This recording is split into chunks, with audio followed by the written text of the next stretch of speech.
3 categories this year. It's going to be great racing. I hope for fast conditions. That's what I always like. I like it when people can really go fast. I mean, last year was super challenging with the rain and the slippery, but I don't want to see people falling and stuff and hurting themselves. If it was up to me, I would give them really fast conditions and let them really race so they can show what they can do. Forecast is good. Temperature is dropping a little in Sweden at the moment, so the water is getting cooler. There's quite a lot of wind. I spoke to Staffan earlier. He said they had a big storm, I think, end of last week, so the temperature has dropped quite a bit and the water temperature is coming down a little bit. We're getting Ötillö conditions.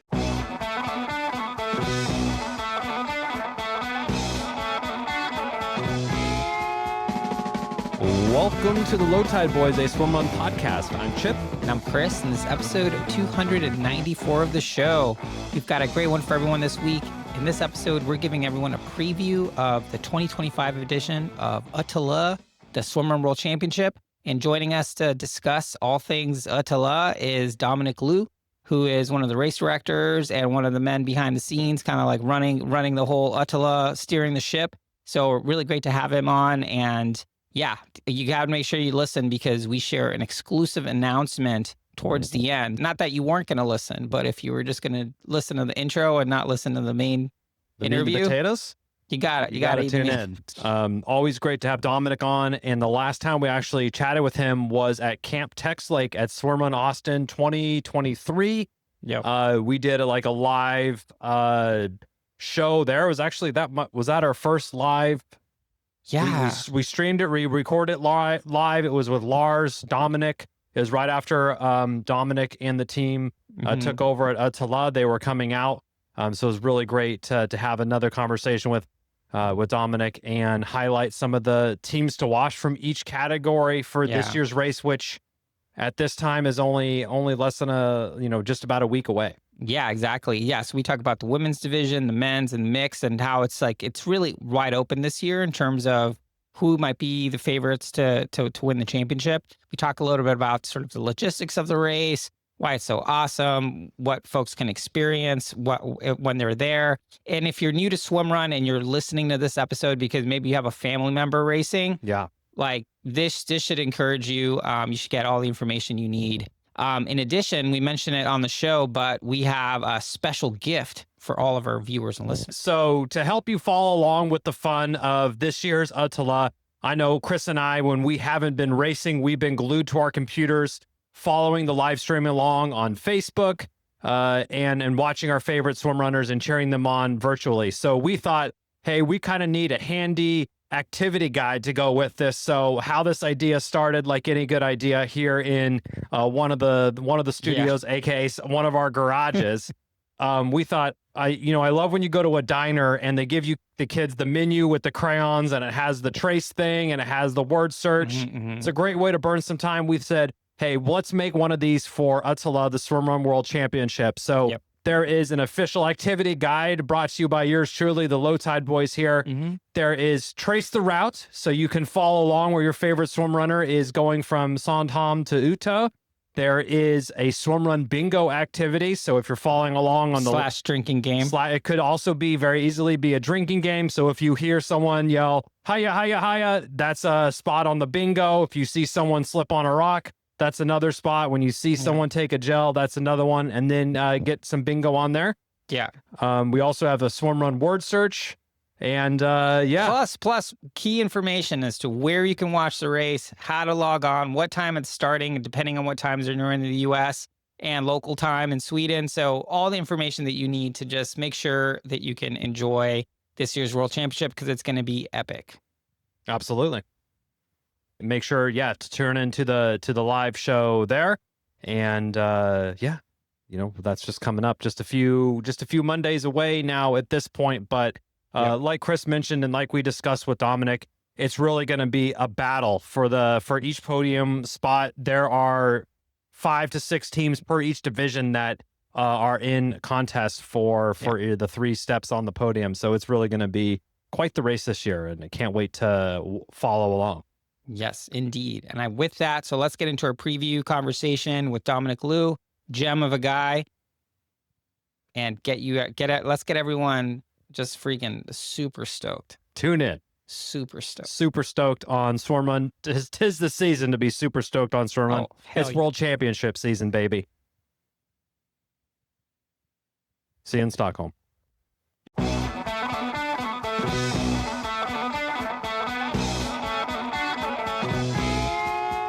All right, so very excited to welcome Dominic Leu to the show for the second time. I was looking back and I was like, has he been on the show before? But you were when we recorded live at Ötillö, Austin. 2 years ago. 2 years ago? 2 years ago. Camp We're test still text doing like. live shows and races. So welcome officially to the podcast, Dom. Thank you. Thanks for having me. Yeah, we're super excited to have you. We're recording this, on the eve of the 19th edition of Ötillö, the Swimrun World Championship, a race that, captures the imagination of every swim runner out there, even people who aren't swim runners. Tell us a little bit, Dom, your background and how you got involved with Ötillö. So I give you the short version, otherwise it's going to get too long. But so I've been in the sports business for the last 25 years. For lots of coincidence, I ended up with a job in IMG. I don't know if you remember IMG. At the time, it was the biggest sports marketing agency. And I met Christian, you've met Christian, still my business partner. Yep. I met him in a bar in Barcelona, funny enough, because at the time I was finishing my studies and I thought I had this crazy idea that I want to move to Barcelona because it's just the coolest place. And he was telling me, I have this job at IMG and it's really cool and blah, blah, blah. You should maybe apply for a job. And I thought, well, that kind of doesn't work with my plans to move to Barcelona. But anyway, I come back home and this is the time before, cell phones and what have you. And my parents tell me, there's this guy, Christian, he's called a bunch of times. You're supposed to send your CV. And I'm like, all right, he's pushy. So I send him my stuff and 3 days later, I get an interview with someone at IMG, and 5 days later, I fly to London. All of this happened so fast, and I didn't know that my parents really didn't like the idea of moving to Barcelona and all this shit, because they felt like, look, you finished your studies, you better get a job now. And so end of that same week, I didn't know. My dad was about to tell me, look, he's unhappy with all of this. In the meantime, I had been offered a job at IMG, and he was like, look, we've got to talk. It was Friday lunchtime. I had already met a few friends in a beer garden in Munich. And he came to see me after and he was like, look, it's Friday afternoon. You've already had a beer and we need to talk because I really don't agree with all your plans. And I was like, well, actually, I'm starting a job at IMG in London in a couple of weeks' time. And he was like, okay, let's have another drink then. Let's get another beer. So anyway, fast forward, I spent 10 years at IMG in various places, first in London and then in Hamburg. And then I moved to Cleveland, Ohio, of all places, and spent a bunch of years there. Wow. Always in finance. And then I came back, worked with Christian again back in Munich. And 2008, we were kind of getting frustrated. They had a management change in IMG. It was private equity owned by then. And then they said, he said, look, I want to start my own business. Do you want to come along? And so we started Tridem Sports, which is still the company that we own together. And then the first 10 years, we were really, really heavily involved in winter sports. We did all the marketing for the Ski World Championships, Alpine and Nordic, and for about 120 events during the winter season. And then, but the summers were relatively quiet. And through a mutual friend, someone introduced us to Mats and Michael, who at the time were doing the first Ötillö in Engadin. And they said, look, why don't you talk to these guys? They have a cool project on their hands, but they're trying to expand it, and maybe you should talk. And Christian and Olaf went to Engadin, and they were quite excited about the event. And honestly, I was a little bit like, well, it's just one or more of those ultra-endurance events. I don't know where this is going. But I went to the World Champs, and I was just blown away. I mean, you've seen it. From the grace course and the nature and what people were doing, and these athletes all looked like superheroes in these, at the time, these super thick wetsuits, and I just couldn't believe what I saw, and I thought this is so cool. And at the same time, we saw that it wasn't just a one-off event. This was a real trend in Scandinavia. People were going out in their wetsuits and doing swimrun. So we came back and we said, look, we've got to join forces, and we created this joint venture company with Mats and Michael called Swimrun AG, which we put here in Switzerland for tax reasons, and then we started to expand the whole series. You've seen it over the years, and everything went really well until the pandemic hit, and the pandemic really put us in trouble financially over a couple of years, and then that it really pushed us to the brink because we kept the entire team on the payroll for a couple of years, and then at some point we were like, look, we've got to change something. This is not working, or it's not sustainable, and then that discussion unfortunately led to Mats and Michael leaving. Which was a big shock, obviously, to the system, and was by no means our intention. But we had to find a different model, and we couldn't agree on a different model on how to work together. And then we were forced to find a new team very quickly, which luckily, I had met Staffan before, Björklund, and I called him and I said, look, we're looking for a new race director for the World Champs. And he didn't play hard to get, to say the least. He was jumping through the phone like, okay, I'm coming to Switzerland like tomorrow. We have to talk. And then, it was really cool because within a few weeks' time, we got a really new team up and running, luckily, and got new energy into this. And it took, a year of consolidating it all, which was then 23, and then 24, things started to pick up a little bit, and we finally really left the aftermath of the pandemic. And this year was the first year where we could actually go out and expand the business with new events. We just come back from Åland, and it was really cool. And so it's, still small, the sport, by any means, but it's going in the right direction. But it's a lot of work. For sure. Yeah, and definitely you and the team's passion certainly comes through for Swimrun. I know Stefan, I believe, was involved in the first Inkeden as the kind of race director on site there, so he early ties into the sport there. And yeah, like you mentioned, sort of that expansion, couple new races this year in the United States, which I know is one of your really big, exciting markets, and then also expansion over in Europe as well, with the Åland race as well as a race in Germany. So. Yeah. And Yeah, really Åland exciting was to see the new races unbelievable. pop on. It was really cool. I think I got a dozen messages from people over in the US after we posted that reel who said, this race has immediately gone to the top of my bucket list. So, and I think, Nice. Yeah, a first time event, you always have to convince people a little bit. But I think now that everybody's seen it, if you like swimrun and this race is not on your list, Yeah, something's wrong. You're not. Maybe they don't know about it. If it's not on their list, they That's must not probably know the about thing. it. Oh, I didn't know where Åland was in the first place, but it's really worth going. It's not actually that hard to get to. Just flying to Stockholm. Little bus trip, little boat trip, like always. So we're here to talk about the 19th edition of Ötillö, the Swimrun World Championship, which the time of release of the show is basically going to be about like a week and a half away. We're so excited. Every year there's so much interest for this race. We've certainly seen it. We've seen the DMs. We've seen all the teams training for it, and hitting us up with their anxious questions, and we're trying to help them out, and and help people. We've been there. Yeah. So I think, like, in that vein, Dominic, can you explain to us, for folks who might be watching this because their family members are racing, can you just explain what this World Championship is, and this course, and this, what the challenge that awaits a bunch of teams in a few? You've done this podcast now for how many years? You want me to explain the World Championships to you? Well, do I have to start with the original Crazy Four? No. I can give a brief summary. A bar bet with 4 people on the back of a cocktail napkin. They're like, I bet we'll race you from this island to this island, which was about 70 Ks away. They sought out to do it the next day. It took them about 24 hours, and that was kind of the birth of the sport.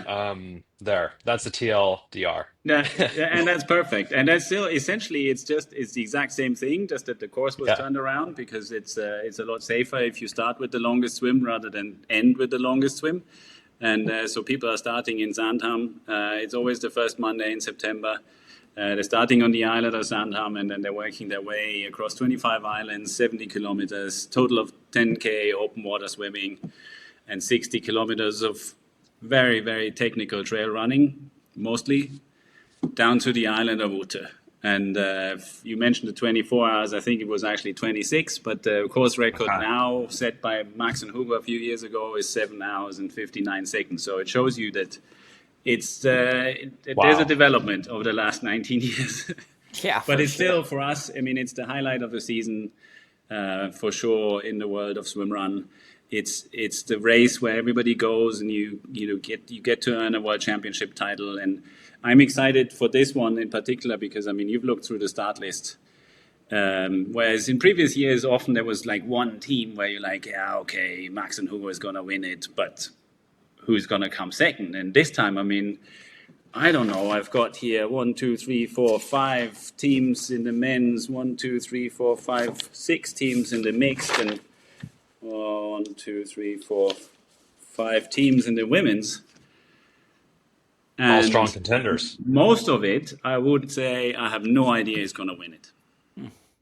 It's that close, which is also a development of the sport. I mean, it's people have become a lot more professional, and we've seen it a lot in this year's races in Engadin, Gothenburg, also in Åland. I mean, it used to be that the first team, would be,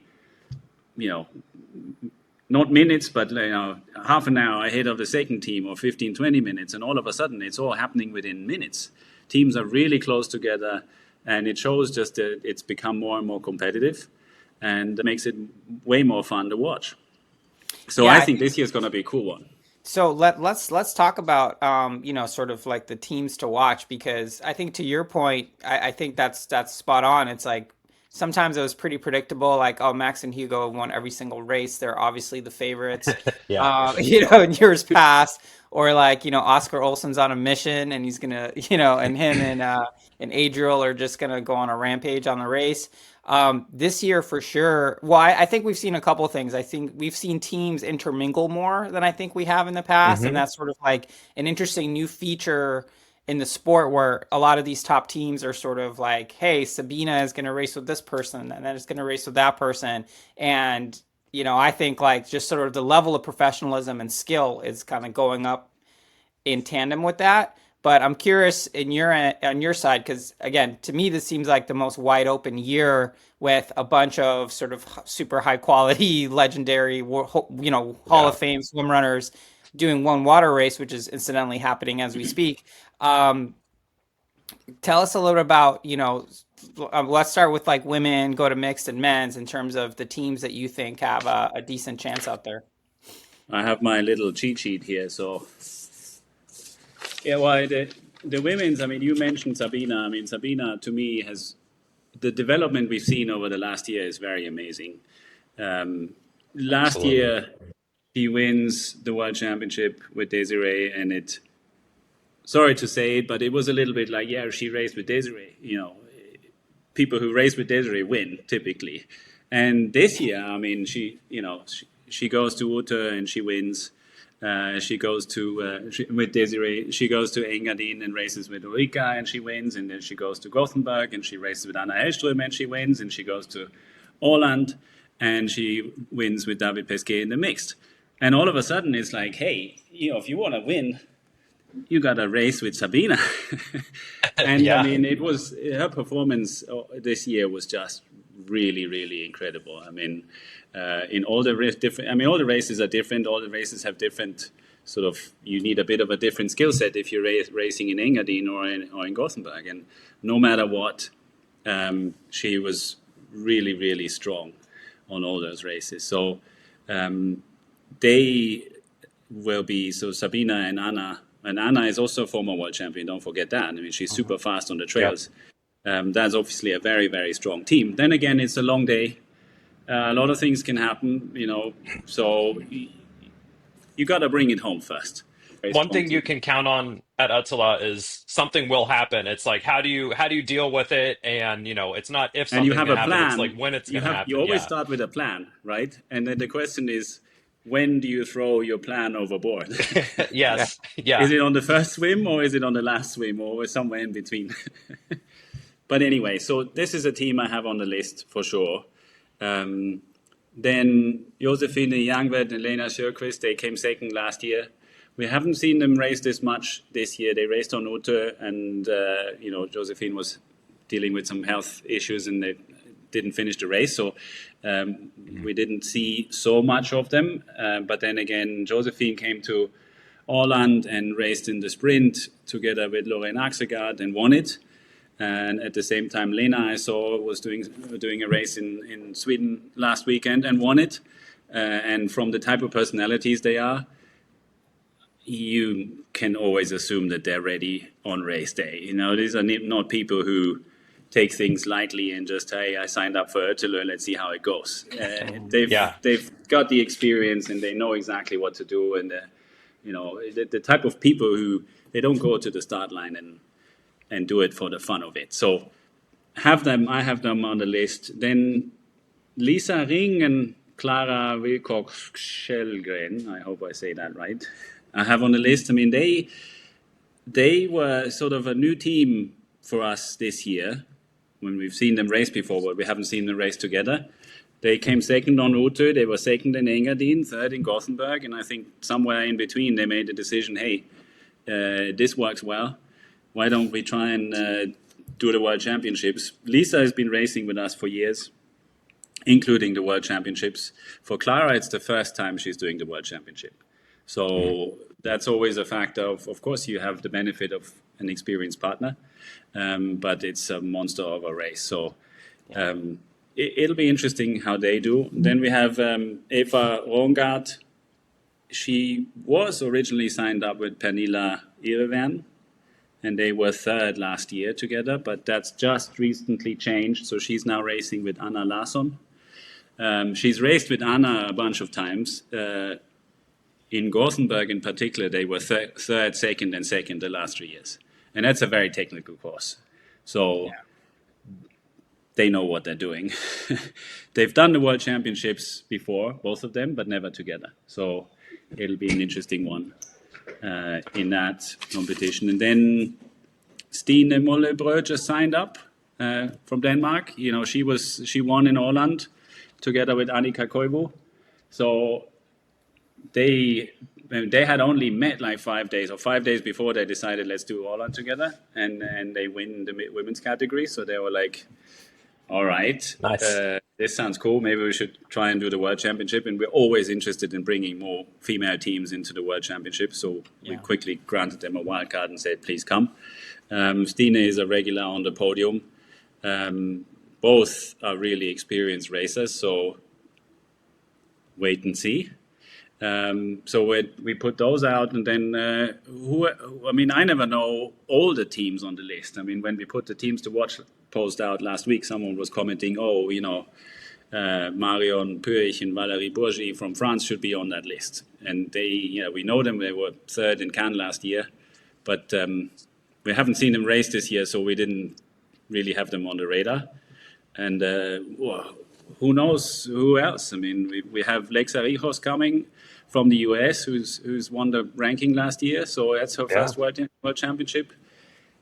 Like I said at the beginning, maybe there is a favorite team, but whatever happens behind that team that might be the favorites, no idea. So it'll be exciting to watch. Yeah, especially if there's going to be any interesting sort of like race like tactics, like if the teams are bunched together. I mean, we saw that, that wasn't the history of swimrun where everyone would just kind of go. And then when, it's a bunch of years ago now, but when like George and Pontus were kind of like leading the charge, you saw more teams like waiting to start the pig swim together and just kind of treating it more like cycling, to quote Michael Lamel when we had him on the show a few years ago as well. But yeah, it's like, I think your point is really well taken, Dom. It's like, the World Championship, that course demands a certain amount of respect, and having done it before, is just so helpful. I know when Chipper and I Yeah. did it the first time, when we went the second time, it was just it's almost like you had to do it once just to really understand what you were facing from a sort of level of difficulty. Not that you can't win it on debut or anything like that, but it just requires like a lot of things to go right. And I think this year what we're going to see with so many women's teams, like it might be interesting to see some jockeying for positions, people taking certain risks to try to gap. It's going to be really exciting to watch. Yeah, a Yeah. lot of Swedish women's teams as well. Certainly, that kind of quote unquote home field advantage is going to be playing into their favor. You know how the ins and outs are on the transitions, what those trails are like. I know, speaking like Chris and I shared, coming from the United States was something almost unlike we've ever seen before. So if these are literally your backyard trails, which there's a strong Swedish female contingent. Their backyard trails is certainly going to pay advantage, and then lots of deep experience at Ötillö as well Yeah. will certainly help. So that It's it's not really going to be only a if you come podium from the scrap. US, by the way. I mean, it's something that the Scandinavians, I mean, before I've ever been to these islands, I've never seen any kind of rocks like this Yeah. myself. And I live in Switzerland. There's plenty of mountains out there. But, we Yeah, can walk into the lakes and back out. you know what the belly flop Uh, into them. yeah. So, yeah, it's cool. But I agree. And we'll come back to this point when we talk about the men's in particular, because uh, it'll be interesting to see how much of a factor knowing the course is going to be. Shall we talk men's Yeah, or mixed first? Do it. What do Yeah, you guys let's do think? men's. let's go to men's. Go to men's. Fresh off their domination in Poland. Yeah, well, Alexei and Victor, I guess you're referring to, Yes. I think they did something really smart. I mean, they looked at the profile of the course in Holland and said, okay, this is the perfect test for the World Championships. It's very technical, the first part, and then you have a bunch of long swims, and then you have a long run towards the end. So they felt, hey, this is cool. We're going to race and use this as a test. And they were very impressive in Holland. So no doubt about that. I mean, for them to race together as a team, and certainly very impressive performance by any means. So they obviously are the first ones that one writes down. Alexei is the defending champion, which means obviously he knows what he's doing. Yeah. Victor Yes. Victor has won it before, so both of them, they're lightning fast on the trails. There's only positive things you can say about them.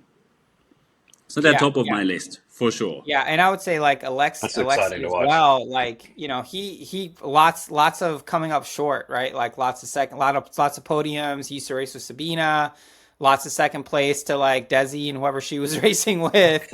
And to see him kind of like step up and finally get his title seemed like a breakthrough. And I think he Yeah. definitely wants another one. I think it's safe to say. So they're going to Yeah. be going hard. So they're definitely ready. Then last year's runner-up, Alexander Berggren, Victor Tönneke. Very good performance in Gothenburg. If you follow that, I mean, Alex didn't have the best of his days, but still they won. Victor Tönneke I think, had a very, very good day. And for him was special because he's been on the podium a number of times. He hadn't ever had a win in a World Series race. So he was really, really excited, basically on his home turf. I mean, people were out cheering him on. You win the race. But then you think what's that going to do to your motivation for the World Champs if you were second last year and now 4 weeks before it, you get a win in a World Series race. So that's pretty cool. I mean, obviously, Alex doing one water race. Let's see how it goes, but of course Yeah. it affects Might not be as fresh. it affects you a little bit. But so they're the second team I have on the list, and this is by no means in any kind of ranking. It's just the way they came up in my mind, and Sure. you start with the defending champions, and then you go down the list. Then we have. Yeah, then comes the French Mafia, really. I was just gonna say that. Then here comes The the French French. Swimrun Mafia is coming. So then I have Arnaud de Lustrac and Jérôme Gauguin, the Kebab League, as they're called. They raced with us last year in Engadin the first time and won. And we were like, okay, wow, these guys were fast. And then they raced again in Cannes and won. And then came back to Engadin this year and stunned everybody because they, in Engadin you have three swims right after one another on the first, right at the beginning of the race. And they went in and started so fast that I think everybody was a little bit surprised. So they came out of the third swim and probably had 2.5 minutes lead or something, which, they later said was their strategy. They just didn't want anyone on their feet on the swims. But then, you realize, okay, now we've got a 2.5 minute lead that we've got to defend for 4 hours on a course like Not Engadin. easy. So, Yeah. but anyway, they were really, really strong, and they won it. I mean, Arnaud is an incredibly fast runner. He does a 1:06 half marathon time. So I don't know what Jérôme does, but I know that when it comes to honor, if he pulls that off, then Game over. I don't know whether you want to be the team partner behind it. You might get They're dragged. going to use an extra thick tether. Yeah. So, they're fast, they're good. They haven't done the World Championship before. So I don't know how much, have they trained on the course? Have they been out there? How much of a factor is it? It's a 70K race versus, 35 to 40 for Cannes and, Engadin. Bit of a different animal, but physically, very, very strong team. So it'll be interesting what we said earlier, tactics, gotta be patient on that course or attack early but do you attack early if you don't know the course so well? Swim's the longest swim of the day. Maybe they try to open a gap on that 1600 meter and then hang on for the rest of the six and a It half kind of hours. reminds me, Yeah. and it kind of Exactly. reminds me of when Hugo and Matthew raced the first time, where they just took a huge lead, and then Oscar and Adriel and the Swedish teams essentially. I mean, we were watching it live, Chipper, and once, Max and Hugo and Matthew had maybe like a 2 minute lead getting onto the first like island from the start. And you could just see they just were getting hunted down on the terrain. Yes. And it didn't take long for Oscar and Adriel to basically catch and pass them. So it'll be interesting to see, do they go out early super hard and then have to deal with the technical race, or like keep it in check until you hit like Run Marat or something where you can really Yeah. and Lay it start So, down. I mean, it'll be for sure very tactical this year. I wouldn't be surprised if teams stop somewhere and start arguing, like you mentioned earlier at the beginning of the pig swim. Like, do you want to go first? Anyway, then I have on the list, Thomas Defin and Alexandre Dumoulin. Again, very experienced teams. They've done a lot of races over the years. They've done the World Championships plenty of times. Thomas was third last year with David Pesquet in the World Champs. So he was second en route to this year. They know the course. They're strong athletes. They'll be up there somewhere. So really, really exciting team to watch. And then we have Rémi Andrade and Tom Ralit. Again, another French team that is super strong. And, Rémi is similar to Arnaud. I mean, I think he's done a 2:28 marathon, 2:27 marathon last year in Valencia. He does a 1:08 half marathon. Super fast runner. And Tom Ralit is a super strong swimmer. Both of them have done the World Champs before, really experienced. So between those teams, Alexi, Victor, Kebab League, Alex Berg, and, all of them have different strengths, and it'll be really interesting to see the tactics. But that's what I mean. It's so close together that, in my mind, any of these teams can win.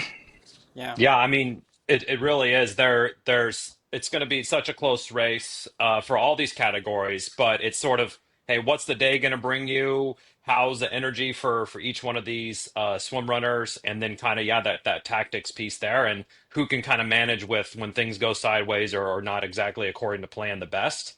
And, Yeah, take advantage of anyone's, missteps, literally or figuratively.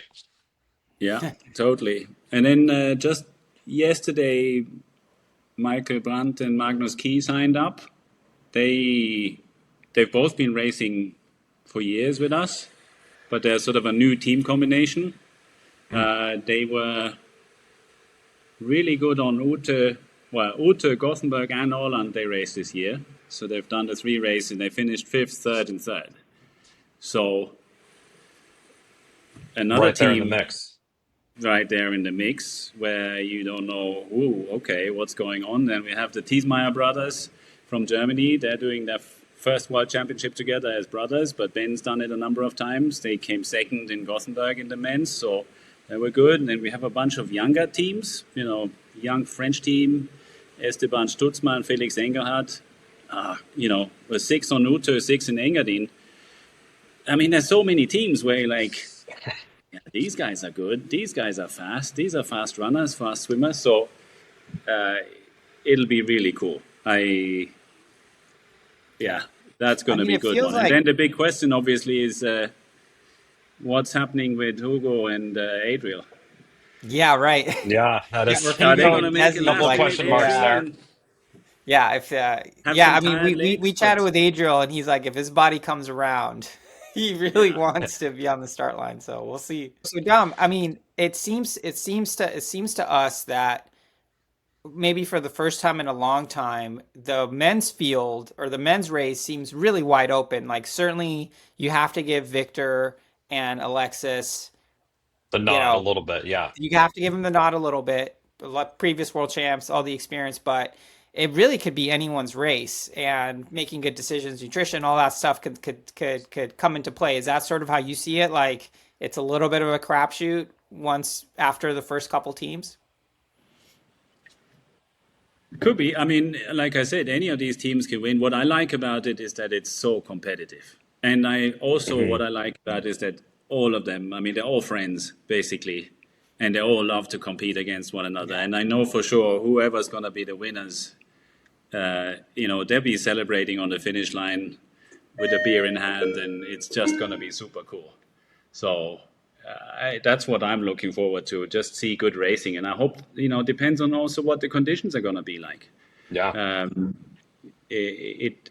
Whatever we're getting. Is it going to be dry on the rocks, which favors, it makes it easier for some of the runners who are not so good on the technical runs? Was the water flat, lots of currents? What are we going to get?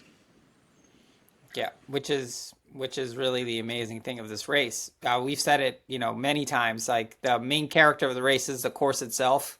And then Yes. everyone going through it, they're sort of like the bit parts, the sort of, everyone gets to experience this course, but what you get to experience is basically what the course allows you to have. So if it's super rainy like last year, that's obviously going to slow things down.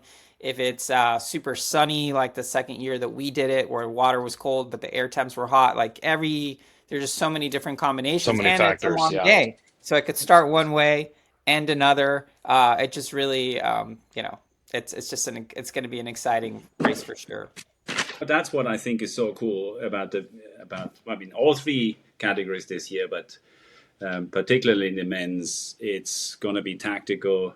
It's going to be great racing. I mean, I hope for fast conditions. That's what I always like. I like it when people can really go fast. I mean, last year was super challenging with the rain and the slippery, but I don't want to see people falling and stuff and hurting themselves. If it was up to me, I would give them really fast conditions and let them really race, so they can show what they can do. But let's see. Forecast is good. Temperature is dropping a little in Sweden at the moment, so the water is getting cooler. There's quite a lot of wind. I spoke to Staffan earlier. He said, they had a big storm, I think end of last week, so the temperatures dropped quite a bit. And the water temperature is coming down a little bit. So we're getting Ötillö conditions. As it seems to always happen. I guess. Huh? It always happens. It'll get there by the time September shows up. Oh yeah, for sure. No, but So that's what I want to see. So yeah, so let's talk about the category that I'm personally most excited about, which is the mixed Same. category. Because this one, yeah, we're talking about the men's seems wide open, the women's is going to be really competitive. I think the mixed, with Desi potentially not racing, uh, to us, that just seems like there might be a new world champion, a first impression world champion. And there's certainly some teams that are close to our heart. what do you have on your list? I We mean, got the Boston Red Sox Boston Red Sox. from Yeah, the they're on my U.S. list We too. got, Yes, great. they're, I mean, we mention it all the time, in the history of swim running in the US, they are the top team, the first American team ever to podium a Ötillö World Series race, first team ever to win a category at Ötillö Yes. World Series. Yep. I mean, and also some of the nicest human beings that we know. So Yes. for us, yeah, Bronwyn and Greg, like we're And they're rooting for them definitely on really the hard. list because I mean they are dead solid competitors, and I mean they've done so many races over the years, and everywhere they go, you know better than me. They either win or they top They're three, winning. something like this. So, Yeah. I mean, it's like a and rite of passage for American swim runners to be beat by Bronwyn and Greg at a race.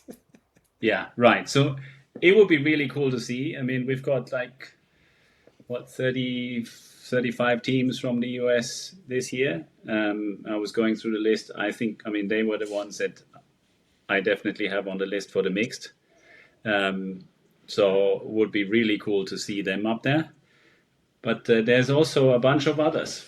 Yeah, it's true. Yes, there is. I mean, we have the defending champions. We've got to talk about those, Fredrik Yep. and Lauren Axegard. Fredrik's won 2 world championships already. He's, every year he says, I'm going to retire, only to come back the next year. So obviously he somehow can't do without. They know the course inside out.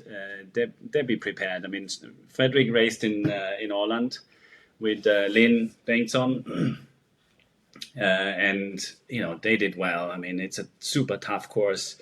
Yeah, he did say she made him feel a little old towards the end of it, and I mean, he's already the oldest world champion that we've had. But man, is he still fast and competitive. So you can just see it that he's going to be ready. Loren has been dealing with a bit of an injury. I don't know what, but she said, "Look, she didn't race the World Series in Holland, but she did the sprint with Josephine Youngbert, and they won the sprint. And after that, she seemed really excited and said, this felt great. Let's see. I mean, they haven't done a lot of racing this year, so we've got to see what they will do when they're on the start line, but they'll be ready. I mean, never, never, never count Axegaards out of a World Championship race. No. So Absolutely. they're on the list for sure. And then, we have Skarbrads. Came second last year, missed a turn last year, which, obviously had an influence on their race. Whether it would have made a difference on the ranking, who knows? But they have some unfinished business with the World Championships. When we opened the registration or the application process on the 15th of November last year, at 9 o'clock in the morning, 9:05, Skarbrads were signed up. Nice. Nice. Love it. Love it. All right. They're ready to go. Maybe just some really organized people or some people who really have their eyes on something. So that'll be cool to see them back. And when we've seen them race in Gothenburg this year, they were super strong. They were really just very close behind Victor and Alexander. So very, very strong performance there. And that must have given them an extra bit of motivation for the World Championships. So that'll be really cool to see. And again, teams that are really close together. Then we have Daniel Adams-Ray and Lynn Bengtsson on the list. I mean, ever since we've seen these teams, them racing together, which was beginning of last year, they've only been getting stronger. I mean, Daniel's been around for a while and he's a super strong athlete. And Lynn, I mean, she's 28, is so fast and she's just going to be a star in this sport if she sticks with it. So, you've heard Fredrik talk about it when they were on the long run. on Åland, and she makes it look so easy. That'll be cool to see what they can do this year. She was super fast in the solo on Ötillö. And yeah, be really excited to see what they can do. Daniel didn't race in Åland. The message was he had something, injury or whatever, but I think, probably just precaution. I mean, I think they'll be ready for the World Championships. Then this is a cool team. I mean, this is a last minute team, sort of. Ulrika Eriksson and David Pesquet. Yeah. I was really excited when I got the message. They were like, we want to race together. And I thought, wow, this is so cool. Because, I mean, Ulrika, 2-time world champion, course record holder. Everybody knows her. She is ready. She's always ready. Yeah. I mean, I think you can put her on a world championship course any day of the year and she'll be ready. Yeah. Amazing. Just an amazing athlete. Just an amazing athlete. Yeah. But the combination, I think, is really cool. And I mean, David was super strong in Åland. I mean, you don't outswim Fredrik Axelgaard every day. So he was very, very strong. I mean, he's been strong for years. He's been on the podium probably at every race last year. Mm-hmm. But I like the combination so much that they are doing the mixed now. So this will be, really cool to watch. And then we have the French team, Ludi Vauquier and Florian Schäfer. So they had a really, really good race in Engadin this year. They won it. And Florian's been around for a few years. He's done the World Championship twice. He was 6th in 2022. So he knows what it feels like to be racing in the World Championships. Mm-hmm. Lidi hasn't done it. So it'll be the first World Championship for her. But again, very strong team. And like we said at the beginning, I mean, of those teams, plus, of course, the Boston Red Sox, then you have 1, 2, 3, 4, 5, 6 teams. For 3 steps on the podium. Who's going to be on the podium? It's awesome. I don't know. I just want to see really good race action on that day. Yeah, it's going to be awesome. Yeah, and I think like for all those reasons, I think this year's race is going to be really, really captivating for people to watch, which I think leads us naturally into the next thing. It's like, what's the best way for folks who are like maybe family members at home to watch and experience the World Championship? Well, you would probably know, eh?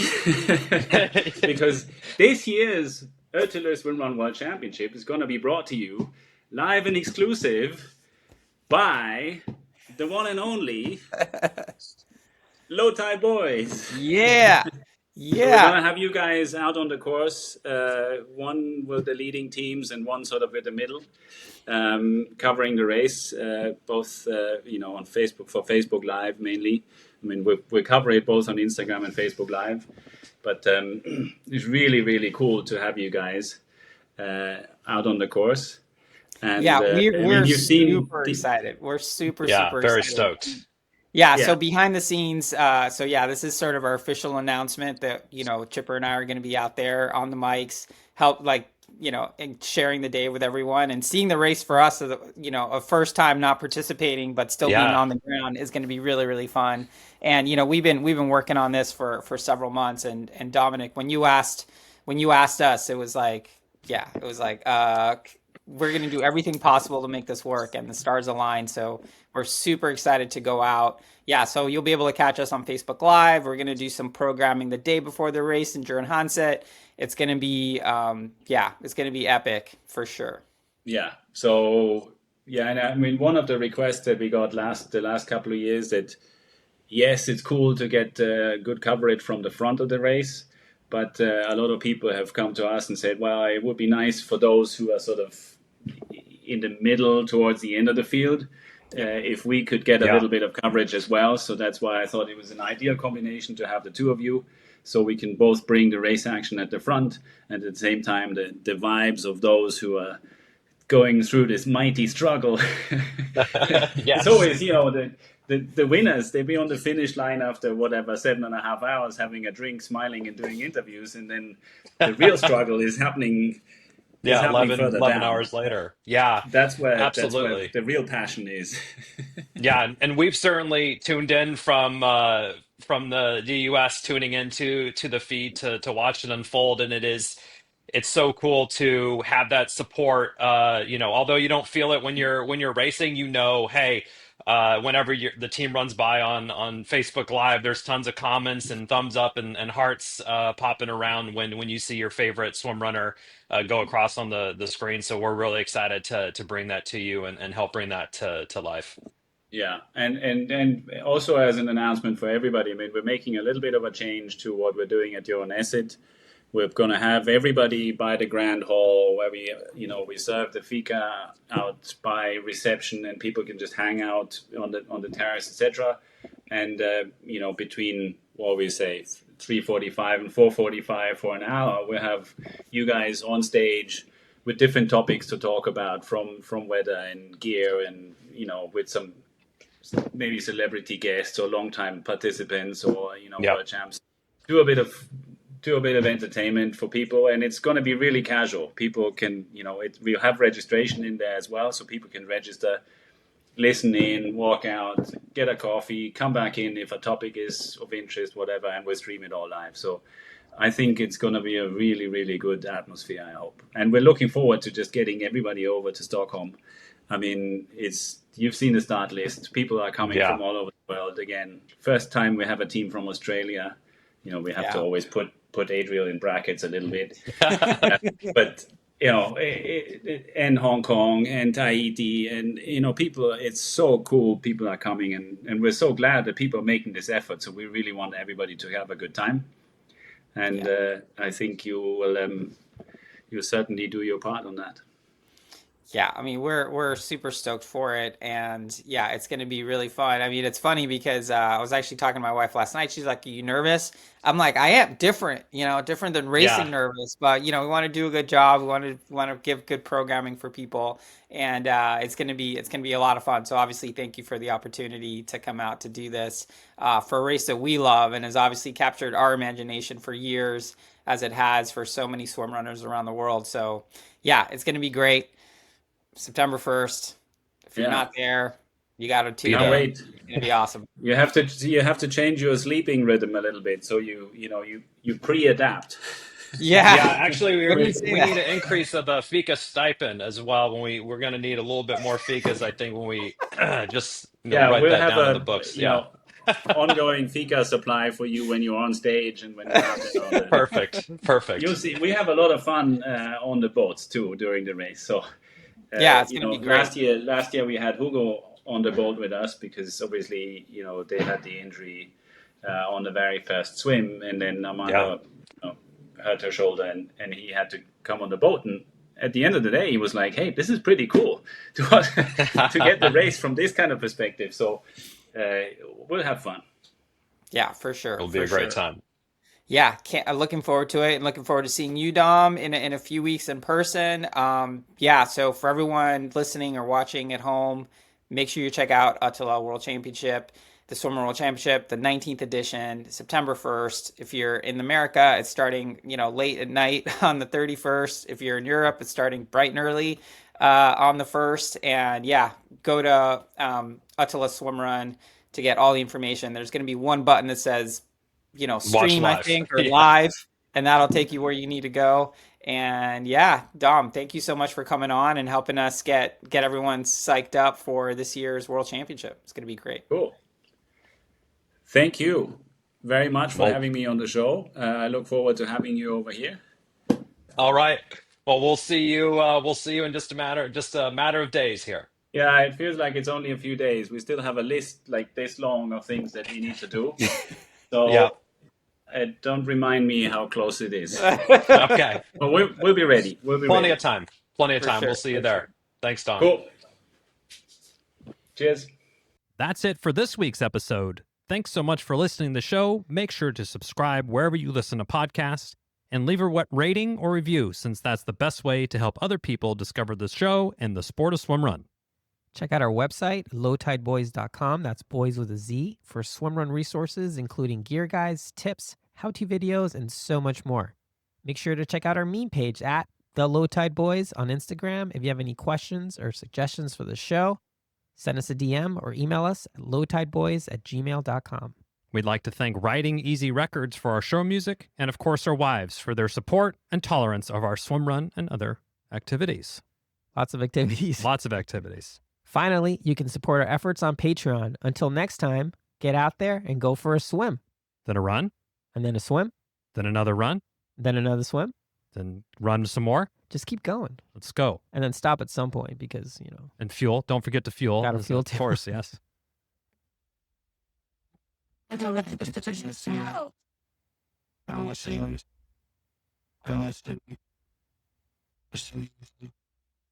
And